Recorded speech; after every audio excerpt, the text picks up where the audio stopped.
be the cage weight title holder, but I understand that he's actually been stripped of that, so he hasn't lost that in the ring, isn't it, or in the cage? No, I believe some bureaucracy discrepancies has meant that he hasn't retained that title.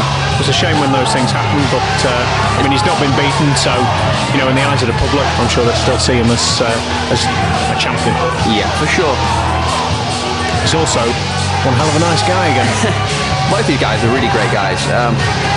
Mike's been around for a long, long time, lots and lots of experience. He was fighting on the old KSBO circuits many years ago. Both these guys are going down to the Ultimate Fighter trials that are being held in London. Excellent. Well, good luck to both of them. Hopefully we'll get some UK fighters on the Ultimate Fighter. I know that combat sports are often thought of as sort of individual sports, but how important do you think it is that you have a good corner and walk properly, give you the right advice, make sure you go into that fight well prepared? I think it's very, very important. If you don't warm up properly, if you don't have a good corner with good advice, all that sort of stuff. For example, if you don't warm up properly, you can come out and maybe swing and burn yourself out. You need to be able to break a sweat, help you get out of submissions. Get past that first wind. You lose that first wind in the warm-up rather than in the cage. Exactly. Well, we'll see whether both these fighters had a good warm-up and have come out ready to fight. Well, Mike's from the Wolf Slayer. They've got a good pedigree. We don't know too much about Ross's. Ross, tight guard there. I expect to see him start swinging. Nice little kick. His shoulders are very high up. It looks a bit stiff, that. Yeah, well, he's obviously going to be nervous fighting someone with Mike's reputation. He does throw the strikes. I think Mike's had better quality strikes so far. But that's a big nice leg kicks. A great overhand right, it landed.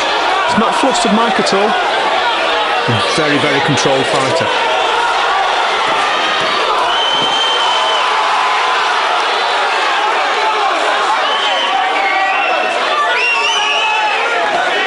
So you can see now working for a high guard from Mike Bisping. Armbar attempt. Yeah, he didn't have a lot of control, but at least he's going for it. Ross defended it. I think Ross should back off and let him stand up. Okay. Well, Ross needs to put some pressure on, I think. Oh, nice high kick. Even though it was defended, I think you still feel a kick with that much power behind it. Ross is looking very dry.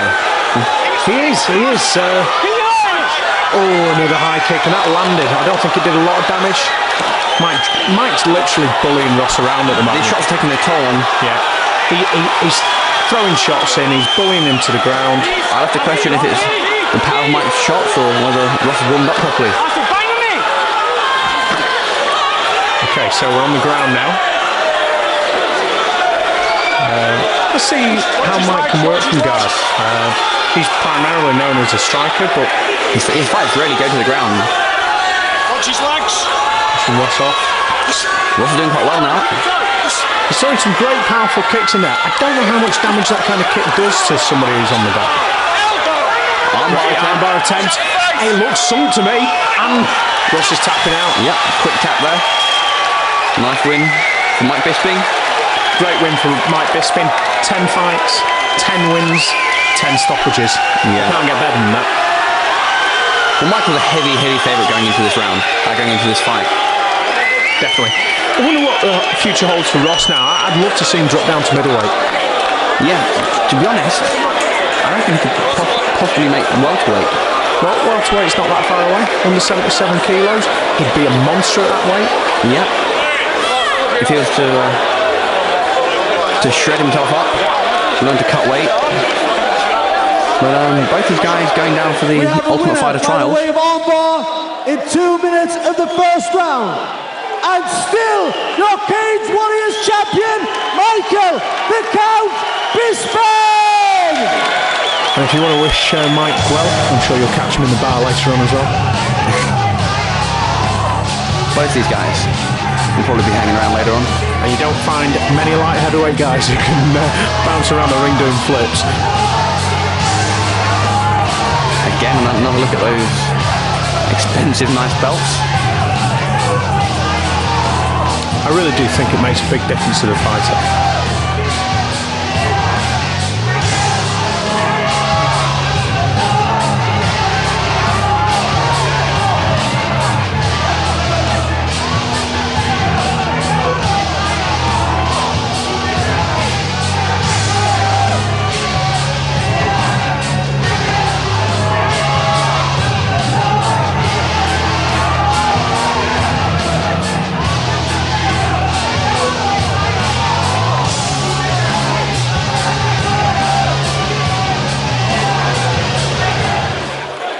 undefeated, 10 wins in a row.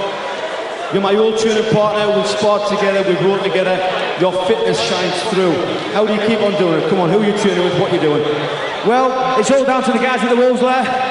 The support we get from them is phenomenal. The guys I train with, all you guys. I'd like to say thanks to everyone for coming tonight. To all the guys from Clitheroe, thanks for all the support. Thank you to Ross for putting up a good fight for all 2 minutes of it. I'm not the #1 light heavyweight in the country for nothing, Ross. You know what I mean? So you did well anyway. Thank you to EAS. Thank you to still out of breath here. Just give me a second. Fairtex, that's the other one. Thank you, Fairtex. Okay, Michael, I heard a little rumour tonight that you maybe get a chance to be in the new series of Ultimate Fighter 3 or the UK, or is it Ultimate Fighter 4? I know for a fact, I mean I can personally say this, that Joe Silver, who was the matchmaker of the UFC, emailed me personally and asked me who was good enough to fight in the 205 category. And there was only one name that I gave, and that was Michael. So I asked Michael tonight, exactly. I asked Michael tonight if he'd been in touch with him, if there was any truth, and I believe there may be some truth in that. Yeah, thanks for your kind words, Ian. Yeah, I'm going to go to a meeting this weekend in London for the auditions. I'm sure a lot of people know about that. Failing that, I may mark to the UFC anyway, so Forrest Griffin, any of them boys, watch your ass, because the count's coming. Next UFC champion, let's hear